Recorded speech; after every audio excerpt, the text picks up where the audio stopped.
many of you, and raise your hand, is somehow familiar with this map?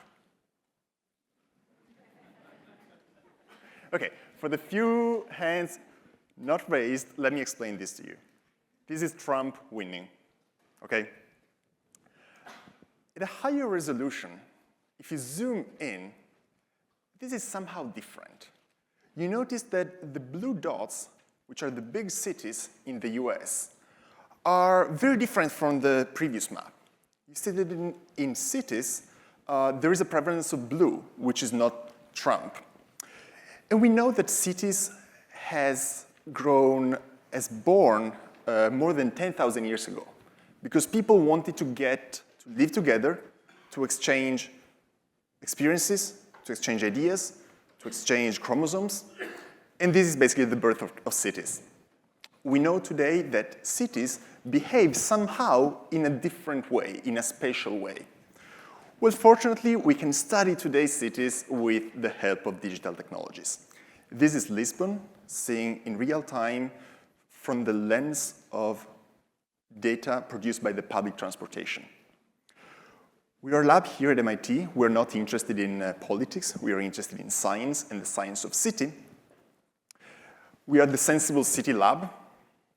We use technology to better understand what are the rules of cities, how we can converge the digital world that we live in with the physical world that we live in.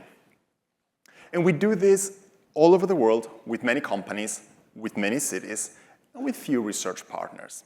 So let me give you some examples of our research today.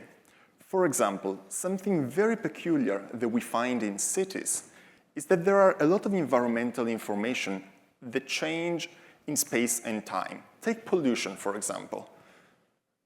You have a very good air quality in this point of the city. You go down the block, you go around the corner, and you have a very bad air pollution and air quality. This is normal. It's how cities behave. Well, how to monitor this? We decided to build our own sensors, and instead of deploying them every meter in our cities, we equipped some cars so that normal cars can bring around sensors. And those are multi-purpose, multi-platform sensors. They're equipped with cameras. You can take pictures. You can take thermal pictures and multispectral pictures. You can have readings on temperature and humidity, and again, air quality. And why is this useful? This is useful, for example, to build these kind of maps. This is a way of democratizing data. You show to citizens and to companies and to municipalities data at everybody's doorstep. What's the air quality in front of your house, in front of your kid's school? It's interesting that if you bring this technology to different cities, or you show it to different companies, everybody finds somehow their own value. In New York, we were working with the mayor and with the municipality to look at how the underprivileged communities, the lower income communities, are disproportionately exposed to better air quality. If you go to Stockholm, they were interested in heat waves and understand how the heat bubbles in the city are created. I'll show you something that we're doing in Rome, and we're monitoring trees. Rome today has a big problem of tree health. There are small parasites that really like to eat those trees, and those very beautiful centennial trees are dying. So we're using the same technology attached to cars with few different sensors, normal camera, multispectral camera, with some AI to be able to detect the tree and understand how the tree is performing photosynthesis. And we're doing this with the Forest Corps in Italy, the Carabinieri.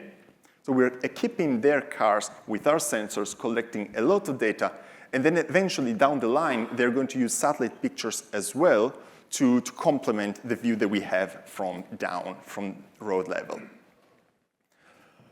But talking about trees, let me give you this number. 65% of insects are at risk of extinction due to climate change. This is quite dramatic. It's quite dramatic because it means that all the ecosystems that basically rule the world are at the edge of collapse. And ecosystems in cities are even more fragile. And those little bugs, even if they're very annoying for you, and for me as well, they're a very good proxy of the biodiversity of a city or an environment. Counting these bugs is crucial to understand at which point our ecosystem is going up or down. Well, it turns out that all this counting are happening manually. There are people going there with a notebook, noting the bugs. There is very, very little AI on this. So in our lab, we said, let's try to not only recognize automatically there is an insect in this picture, but we built a platform, we built a library, an open source library, that is able to categorize the insect species. And this may sound very trivial or a computer science exercise, but then we talked with some companies, with an engineering and architecture company, and they were saying, well, we actually need to monitor the biodiversity in oral developments and projects, so why don't you develop something more? So we decided to embed this intelligence in a sensor and build together with some experts in biology some gardens, some physical gardens with the right mix of trees and flowers to attract these insects and do the counting automatically. Those are some of the research that we do. We partner with many companies all over the world, with many cities. In 3 of them, the one that you see in the map, Dubai, Amsterdam, and Rio de Janeiro, we actually build some MIT labs. So we have permanent MIT researchers there to really create an ecosystem of innovation together with the local stakeholders. In Amsterdam, for example, we're working on self-driving boats. We call them robots because they are robotic boats. This is a long project that we are developing with them. You see here some of the true videos. If you go to Amsterdam, you can try some of them. And not only they are autonomous for people, but with the same kind of technology, you can address other city needs, like trash collection, for example. The challenge here was really to design the technology for enabling an urban boat to go around, to design it, and to understand what are the urban uses for this. And we've done everything from the hardware to the software to the urban cases. If you go to Rio de Janeiro, for example, we're interested in these kind of environments, favelas, the shanty towns, a town that has grown without rules, and that's a result. Well, many of the planning techniques here are failing. Amazon doesn't deliver here. Why? Because there are no street address. There's no cadastre. So we're using new technologies. We were the first ones to create 3D maps with LiDAR of these environments.